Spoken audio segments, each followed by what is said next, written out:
Hello and welcome to an all-new episode of Lamb School Noticings for the week of November 9th, 2015. I'm Mary Fran Matson, professor and head of the Brian Lamb School of Communication, and your host for Lamb School Noticings.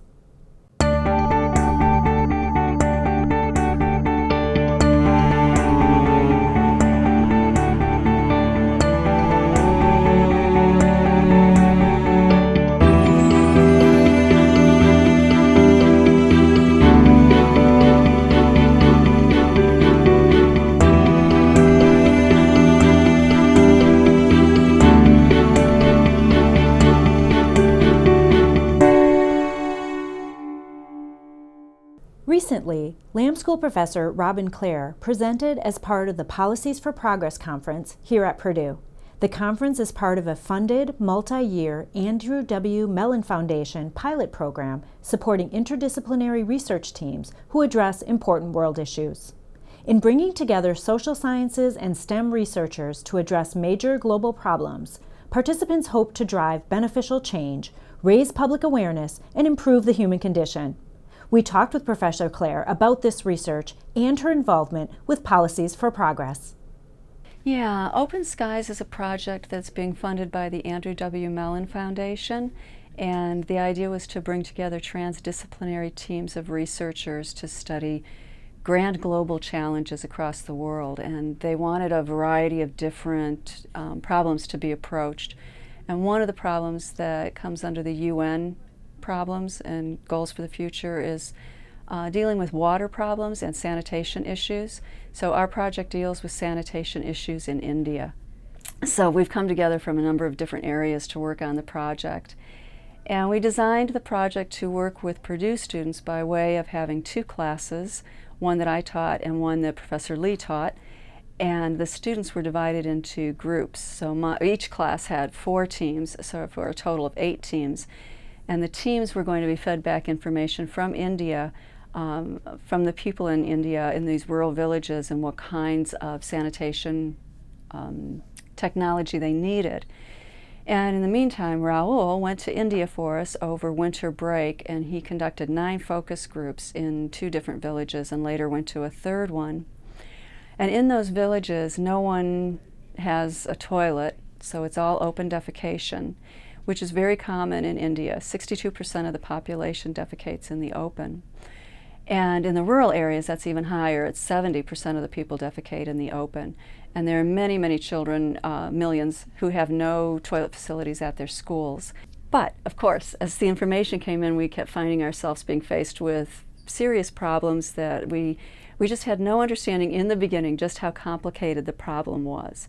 So for example, there were a group of engineers who wanted to help with the problem, and they sent porta potties over, which you would think would solve the problem. If someone doesn't have a toilet, here's a toilet, and we're done. But instead, what happened is the porta potties arrived, and they are clean, sanitary, airtight containers, and the people got together in these rather poor areas, and they're also farming areas, and they said, you know what we could really use these for? Storing grain in the rainy season.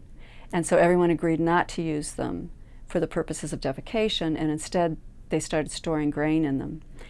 So we found that was just one of the original problems of whether or not you could get people to use the toilets. And then we began doing more in-depth investigations into it and interviews into it, and discovered that even if we brought the most impeccable toilets to the people, they would likely not use them.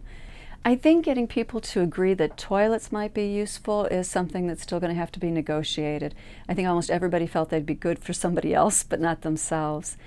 There was one woman who talked about having access to the forest, and the women would go through the farm fields and then on to the forest, and the farmers in the meantime have started putting up fences, and those fences then keep the people out of that area for defecation purposes. And at the same time, the farmers need the people to defecate because they want the feces as fertilizer. So I know this sounds crazy, but I'm thinking, can we get in there and talk about something like crop rotations? Just some different ideas, and talk with people about taking down the fences so that people can get through to the forest as well. One woman called being able to go to the forest freedom. And so we don't want to destroy anybody's freedom or completely alter somebody's culture, but we do want to try and help with diarrheal diseases and especially helping the health of children. On October 29th, country star Hunter Hayes performed at Purdue as part of his cross-country college campus 21 tour. While here, Hunter sat down for an interview with Lamb School students Beth Stanley, Liz Van Oostenburg, and Julie Villanova for an episode of Fast Track premiering November 6th. Fast Track is a weekly half-hour news program produced by students in the Brian Lamb School of Communication, documenting and highlighting the news and features of weekly life at Purdue University. You can watch this interview and more on Fast Track's YouTube page. Follow the link below. Last Friday, we welcomed back to campus Lamb School alumna Megan Trainer. Megan serves as the Director of Human Resources at the National Association of Mutual Insurance Companies, the largest property insurance trade association in the U.S.